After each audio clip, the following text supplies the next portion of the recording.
अजून रागवलायस माझ्यावर? बोलणार नाहीस आईशी? हे किती दिवस चालणार आहे एवढंच फक्त मला सांग. मी काय गुन्हा केलाय? अगं आई, असं काही नाहीये. राग कसला? माझ्या मनात कुणा बाबतीत राग नाही.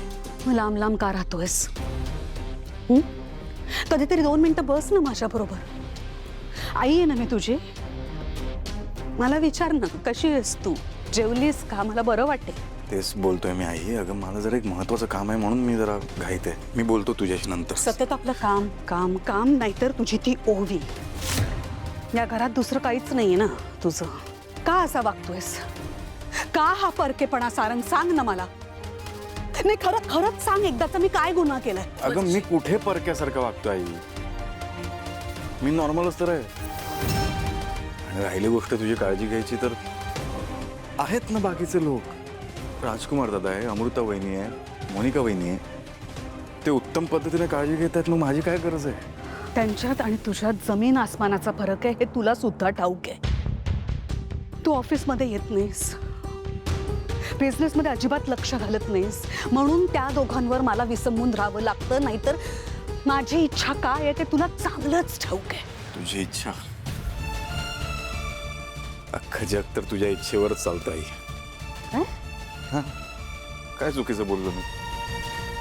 तुला जसं वाटतं ना की अख्ख्या जगाने तुझी इच्छा काय जाणून घ्यावं आणि तसं जगावं किंवा तसं वागावं. कधी तू जगाची इच्छा काय हे जाणून घ्यायचा प्रयत्न केला? माझी इच्छा काय जाणून घ्यायचा प्रयत्न केला? माझ्या मनात काय भावना आहे हे जाणून घ्यायचा विचार केलास? पण मी बोललो होतो नको नाही, कशाला अर्थ नाही या गोष्टीला, सोडून दे. थांब थांब थांब. सारंग आज तर बोलच. बोल, काय चाललंय तुझ्या मनात नेमकं? सांग ना मला, बोल काहीतरी.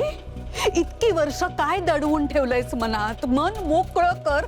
माझ्याविषयी राग असेल तर ते सुद्धा बोलून दाखव, पण मोकळा हो एकदाचा. मला सुद्धा कळू दे ना. आईविषयी एवढं काय आहे तुझ्या मनात? माझी इच्छा आहे म्हणून मला सांग तू. इथे पण तुझीच इच्छा आहे.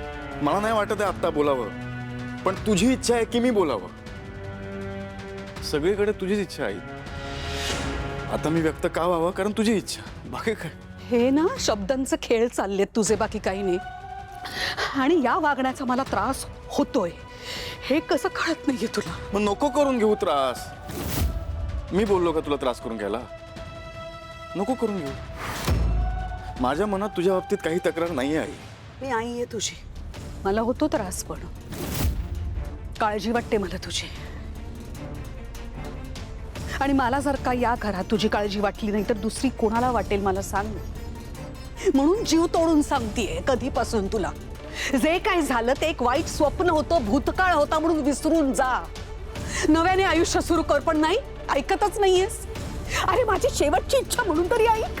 तुझीच इच्छा.